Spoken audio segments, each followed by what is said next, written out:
जयपुर में नवनिर्वाचित सांसद राजकुमार रोत ने सीएम से की भेंट। क्षेत्र में कई मुद्दों को लेकर बातचीत। भारत आदिवासी पार्टी से सांसद है राजकुमार रोत।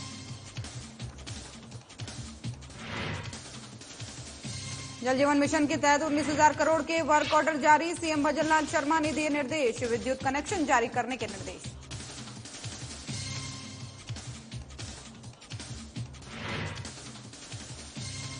मोदी कैबिनेट में सांसद भूपेंद्र यादव को मिली पर्यावरण की जिम्मेदारी। विधायक संजय शर्मा राज्य सरकार में बने वन मंत्री। राज्य में एक ही विभाग के एक ही जिले में होंगे 2 मंत्री। राजस्थान की बेटी कशिश विदेशों में लहराएगी परचम। एशियन रेसलिंग चैंपियनशिप टूर्नामेंट में हुआ चयन। भारतीय टीम में किया अपना स्थान पक्का।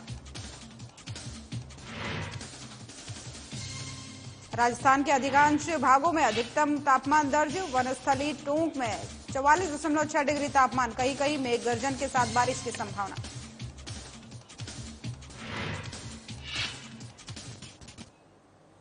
नमस्कार, स्वागत है आप सभी का राजस्थान की खबरों में और मैं हूं आपके साथ ज्योति। डूंगरपुर से नवनिर्वाचित सांसद राजकुमार रोत ने सीएम भजनलाल शर्मा से मुलाकात की है। इस दौरान रोत ने सीएम के साथ में क्षेत्र के कई मुद्दों को लेकर के बातचीत की है। राजकुमार रोत भारत आदिवासी पार्टी से सांसद बने हैं। वहीं चुनाव के दौरान कांग्रेस ने रोत के साथ गठबंधन की बात कही थी, लेकिन हालिया इंडिया गठबंधन के साथ जाने की बात को लेकर के उन्होंने कहा था कि वे किसी भी गठबंधन के साथ नहीं जाएंगे। उन्होंने स्वतंत्र चुनाव लड़ा था और कहा था कि आगे भी स्वतंत्र ही रहेंगे। लेकिन अब सीएम भजनलाल शर्मा से मुलाकात को लेकर के कई मायने निकाले जा रहे हैं। हालांकि रोत पहले कह चुके हैं कि हम हमारे इलाके और राष्ट्रीय हित के विकास को ध्यान में रखकर आगे बढ़ेंगे। और बता दें आपको कि कांग्रेस से बीजेपी में जाने वाले दिग्गज नेता महेंद्रजीत सिंह मालवीय ने बीजेपी प्रत्याशी के तौर पर बांसवाड़ा डूंगरपुर से चुनाव लड़ा था। भारत आदिवासी पार्टी के राजकुमार रोत ने मालवीय को लोकसभा के चुनाव में हराया है।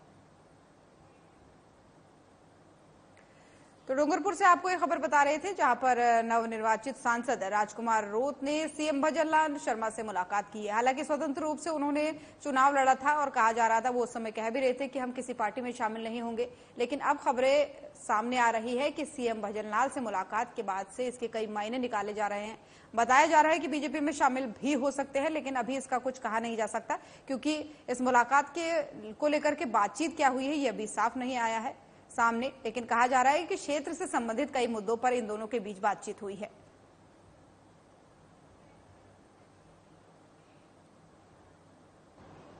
और केंद्र में मोदी कैबिनेट गठन के बाद से अलवर जिले की किस्मत खुल गई है। अलवर से सांसद भूपेंद्र यादव को मोदी मंत्रिपरिषद में कैबिनेट मंत्री बनाया गया है, जिन्हें केंद्र में दूसरी बार जगह देते हुए पर्यावरण, वन और जलवायु परिवर्तन मंत्रालय की जिम्मेदारी दी गई है।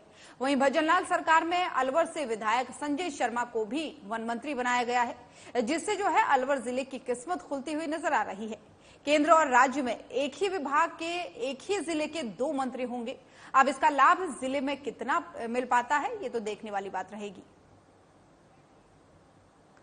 तो खबर आपको बता रहे थे, जहां पर मोदी कैबिनेट में जो है 2 मंत्री मिले हैं अलवर से। पर्यावरण और वन को लेकर के ये मंत्री दिए गए हैं और बताया जा रहा है कि आने वाले समय में काफी विकास के कार्य इससे होंगे।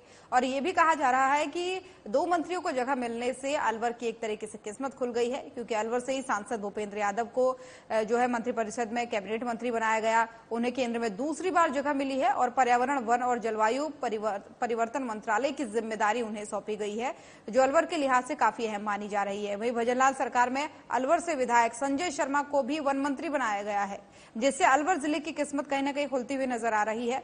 और केंद्र और राज्य में एक ही विभाग के एक ही जिले के 2 मंत्री अब होंगे। और कहा जा रहा है कि आने वाले समय में इसका एक अच्छा नतीजा, एक अच्छा रिजल्ट जो है वो सामने आ सकता है।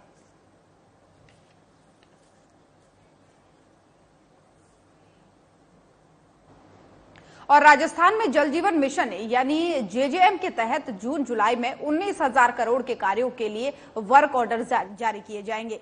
मिशन के तहत अब तक बनी पानी की टंकियां पेयजल सप्लाई से जुड़ी या नहीं, सर्वे कर रिपोर्ट तैयार की जाएगी।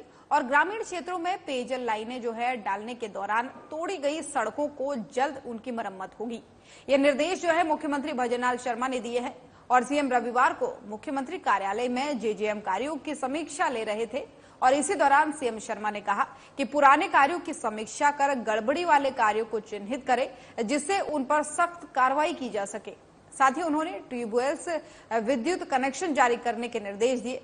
उन्होंने कहा कि प्रदेश को जेजेएम में अग्रणी राज्यों में शामिल करने के लिए नल कनेक्शन जारी करने में तेजी लाई जाएगी। तो जेएम के तहत ये बैठक हुई है और इस बैठक में कहा गया है कि जो पुराने जितने भी कार्य हैं जिनमें गड़बड़ी की संभावना है, उन कार्यों की समीक्षा की जाए, उन्हें चिन्हित किया जाए और इन गड़बड़ियों को जल्द से जल्द दूर करने के जो है प्रयास किए जाए। क्योंकि मुख्यमंत्री भजनलाल शर्मा ने एक समीक्षा बैठक की और इस समीक्षा बैठक में ये तमाम सारे निर्देश जो है संबंधित अधिकारियों को दिए।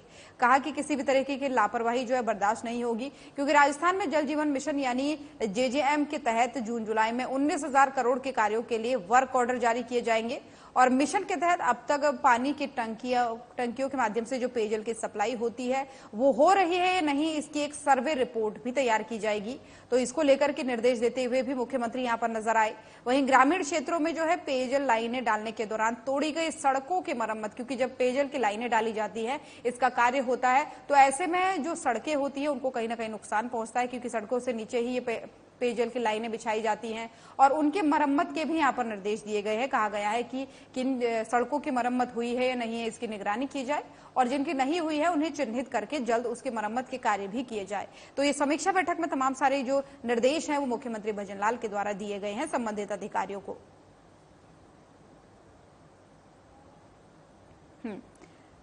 तो क्योंकि समीक्षा बैठक की हुई थी, इसमें मुख्यमंत्री भजनलाल ने कई निर्देश दिए थे। साथ ही आपको ये भी बता दें कि उन्होंने इस दौरान कहा कि कार्यालय में जब जेजेएम की कार्यों की समीक्षा ले रहे थे तो इस दौरान सीएम ने कहा था कि पुराने कार्यों की समीक्षा कर जो गड़बड़ी वाले कार्य हैं, यानी जिन भी कामों में गड़बड़ी हुई है खासतौर पर उनको चिन्हित किया जाए और उस गड़बड़ी को दूर करने के प्रयास किए जाए और जिन पर कार्रवाई होनी है उन पर कार्रवाई भी की जाए। और साथ ही उन्होंने ट्यूबवेल्स विद्युत कनेक्शन जारी करने के भी यहाँ पर संबंधित जो अधिकारी है, कर्मचारी है, उन्हें निर्देश दिए हैं। और इसी के साथ ही आपको ये भी बता दें कि प्रदेश को जेजेएम में अग्रणी राज्यों में जो है शामिल करने के लिए नल कनेक्शन जो दिए जा रहे हैं उनमें तेजी लाने को कहा है मुख्यमंत्री ने, क्योंकि नल कनेक्शन को लोगों तक पहुंचाया जाए, ज्यादा से ज्यादा मात्रा में जिन लोगों तक ये सुविधा नहीं पहुंची है उन तक पहुंचाई जाए, इसके लिए भी प्रयास लगातार किए जा रहे हैं।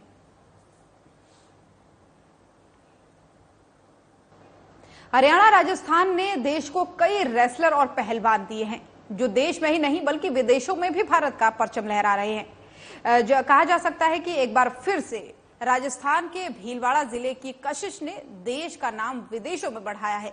दूध बेचने वाले नारायण गुर्जर की बेटी ने एशियन रेसलिंग चैंपियनशिप टूर्नामेंट में जाने वाली भारतीय टीम में अपना स्थान पक्का कर लिया है और इसके बाद से अब कशिश 22 जून को जॉर्डन के अम्मान शहर में होने वाली एशियन कुश्ती चैंपियनशिप में अपना हुनर दिखाएगी। आपको बता दें कि कशिश 8 साल की उम्र से ही कुश्ती शुरू कर चुकी थी और अब वो 16 साल की हो गई हैं। वो देश के लिए जो है विदेशों में परचम लहराने का काम कर रही हैं और उसके लिए तैयारी भी कर रही हैं।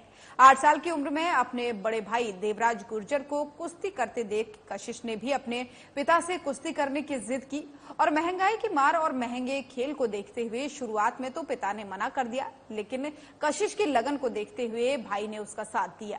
अपने भाई के सपोर्ट और पिता के विश्वास से उन्होंने कुश्ती के पहले साल में ही कुश्ती टूर्नामेंट, स्कूल में जो टूर्नामेंट हुए उसमें स्वर्ण पदक जीता। उसके बाद से कशिश ने कभी पीछे मुड़कर नहीं देखा।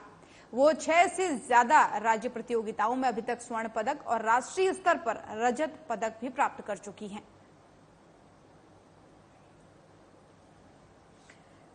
तो हरियाणा की बेटी कशिश एक बार राजस्थान के भीलवाड़ा से आती है। कशिश एक बार फिर से देश का नाम विदेशों में रोशन करने का काम करेंगी, क्योंकि हरियाणा और राजस्थान ऐसा राज्य रहा है जिसने देश को कई रेसलर दिए हैं, कई पहलवान दिए हैं और अब एक और जो है पहलवान यहां से उभरी हैं। कशिश इनका नाम है। बताया जा रहा है कि 8 साल की उम्र से ही ये कुश्ती का प्रयास करती हैं और अब ये 16 साल की हो चुकी है और अब विदेशों में भारत का नाम ऊंचा करने का काम करेंगी, क्योंकि बताया जा रहा है कि दूध बेचने वाले नारायण गुर्जर की ये बेटी है, अब एशियन रेसलिंग चैंपियनशिप टूर्नामेंट में जाने वाली है।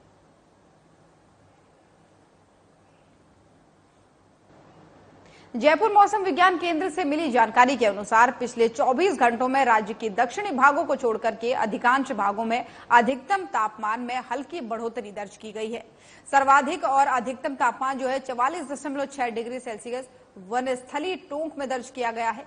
वहीं पिछले 24 घंटों में जो है राज्य और दक्षिणी और पश्चिमी भागों में कहीं कहीं मेघ गर्जन के साथ ही वर्षा भी दर्ज की गई है।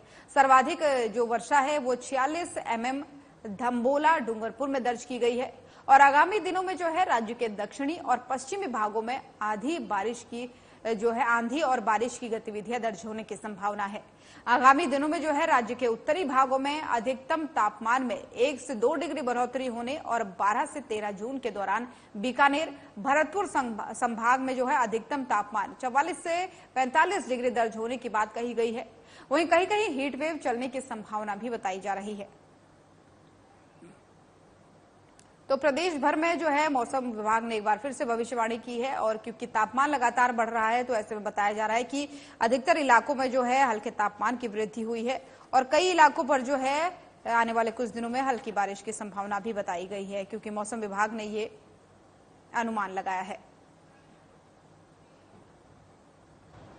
तो राजस्थान की खबरें देख रहे थे आप। बुलेटिन में फिलहाल इतना ही। नमस्कार।